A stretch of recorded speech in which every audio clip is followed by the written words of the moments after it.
Welcome! In this video we are going to present you the elements implemented by the French company Danone as regards an integrated reporting approach.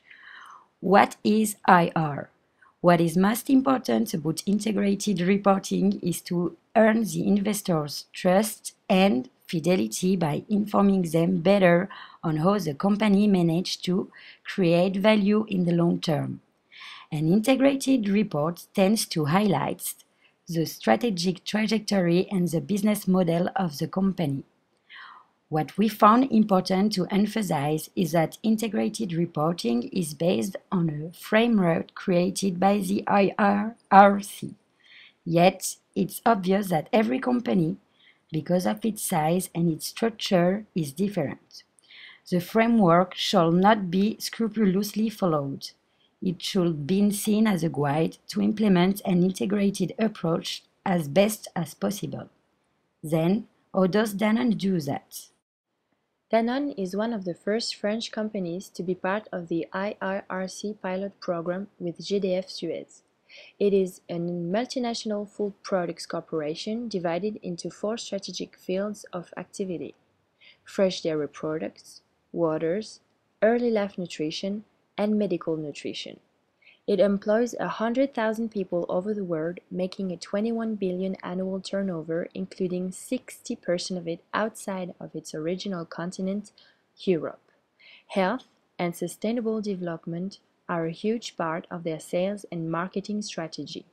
They claim to be a global alimentation company, promoting good health as a state of well-being for both mind and body.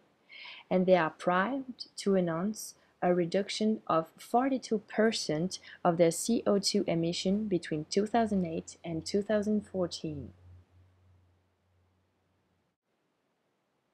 Their motto is even bringing health through food to as many people as possible. A drastic change has been made in its strategy between 1996 and 2014. It refocused its strategy fields from 10, such as biscuits, cheese, beers, to 4, presented before, emphasizing on health and well-being. It reinforced its international development, especially in emerging markets. Last year, the company launched its 2020 program, supposed to transform the company repositioning and to respond to major trends and social challenges. The company also boasts of being connected to 900 million consumers, thanks to new technologies and social medias. How does this connection affect its RI approach as well? What does Danone think of the IR approach? This part is based on a written interview of Laura Palmero, in charge of the corporate social responsibility at Danone. For the multinational, it's important to present value creation process in an annual report. Value creation has as many definitions as collaborators. It's necessary to focus on long-term value creation and to link it to business model. The scope of IR has to be international, as the company and the stakeholders are from every part of the world. That's why they support the development of an international IR framework. The objective here is not to develop an extra standard, but to integrate all the existing work done on reporting. They believe that IR should focus on the company's supply chain and sector, not only on investors. Indeed, IR has a strong impact on the supply chain. This report has also to focus on all stakeholders and not only investors' needs. The technology aspect of the IR framework should help responding to the different stakeholders' needs. They agree with the guiding principles of the framework and try to implement them, but they would add others that they called future outlook and strategic objectives. For Danone, the benefits of IR are reported information better aligned with investors' needs, higher levels of trust with key stakeholders, better resource allocation decisions, including cost reductions, enhanced risk management, better identification of opportunities, greater engagement with investors and other stakeholders, lower possible damage on the company's reputation, lower cost of and better access to capital because of improved disclosure, development of a common language, and greater collaboration across different functions within the organization. What kind of reports are published? Each year, Danone publishes 3 reports: an economic and social report, which deals with environmental and human issues, a reference document, which appears to be a financial report, and a report on sustainable development, which seems to be the one referring to integrated reporting. So let's talk first about the organization of this report. In the summary, we can see that the report is divided into 3 parts: strategy and organization, key issues and performance, and report parameters and validation. The first part, strategy and organization, is concise enough. Inside this first part, we find some constitutive elements such as organizational overview and external environment. The integrated report identifies the organization's mission and vision and provides essential context. We notably found key quantitative information such as the number of employees, for instance. We also can find a list of factors affecting the external environment and the organization's response. Besides, a schema about the value chain clearly resumes this part. Here is this schema.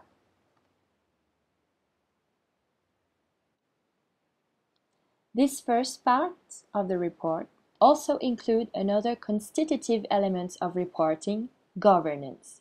This topic is, however, too much general. For instance, this is a reference to the financial report for more relevant information. The second part of the report is about key issues and performance. This part is itself divided into 3 subparts: food to the benefit of health, secured and valued strategic resources, and human at the heart of Danone culture. Such a subdivision makes the difference between other forms of capitals well visible. Through this second part of the report, we can find 4 of the constitutive elements of the reporting. Indeed, Danone explains here how it transforms inputs through its business activities into outputs and outcomes. They highlight how all that enable to fulfill the organization's strategic purposes and to create value over the short, medium, and long term. In this way, the part deals with performance, business model, and strategy. These 3 elements are presented at the same time. Even if they are linked to each other, it could have been judicious to differentiate the approach in order to facilitate the understanding for providers of financial capital. For example, there is no part dedicated to risk and opportunities.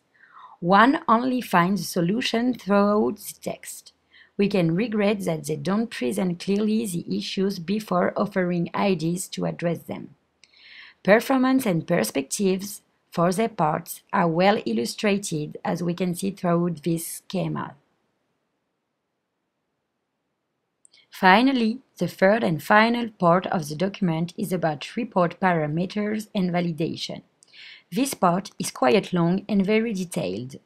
It deals with methodology, external assessment, and other indications about the form and manner used by the company to establish this report.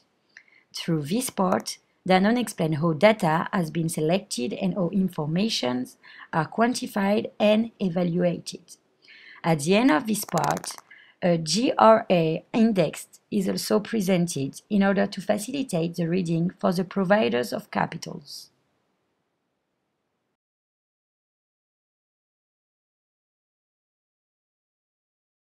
Apart from few details, this report appears to be well written. All the constitutive elements of an integrated report are present. The presentation is clear and easy to understand. Moreover, most of the guiding principles seems to be respected. Strategic focus and future orientation. Connectivity of information is respected too. Each time, thanks to schemas, we easily understand dependencies between the factors that affect the organization's ability to create value over time. Stakeholder relationship is reminded in the beginning of the report and all along it. Materiality, reliability, and completeness are evaluated through the last part of the report. Consistency and comparability is respected too. Along this report, Danone compares annual results to the former ones, which make the comparability easier. Comparison is also made with other companies. And what about conciseness? It appears to be the least implemented of all the principles. Indeed, it is an 80 pages long document. Moreover, even if Danone uses a lot of schemas, some of them are relevant, some of theirs are not. They look like drafts and make the information less efficient. For example, Danone could have suppressed some elements about environmental and human issues which already appear in the economic and social report and which doesn't help to understand the value creation. We wanted to focus more precisely on this report. Of course, the two other reports also could be involved in an IR approach. For example, the economic and social report highlights the aspects such as the use of water, the local strategy, key indicators. The reference document insisted more on the business model and on the financial aspects. How would be Danone's integrated report if they were made by us? Danone does not really believe in the relevancy of making only one IR report. They want to address more specifically to each kind of collaborators. Thus, even for us, it was sometimes difficult to accurately understand the report published. Moreover, some information were often repeated. If we had to create Danone integrated reports, we would make one concise report in which we could find the same main topics. It would clearly present the business model and the value creation for the years to come. It will explain more clearly what it will imply for each stakeholders and their relationships. It will be more concise than the three reports. So what grade would we give to integrated report approach at Danone's? For all the reasons evoked, we would give 7.5 upon 10 to this report published by Danone. Thank you for your attention.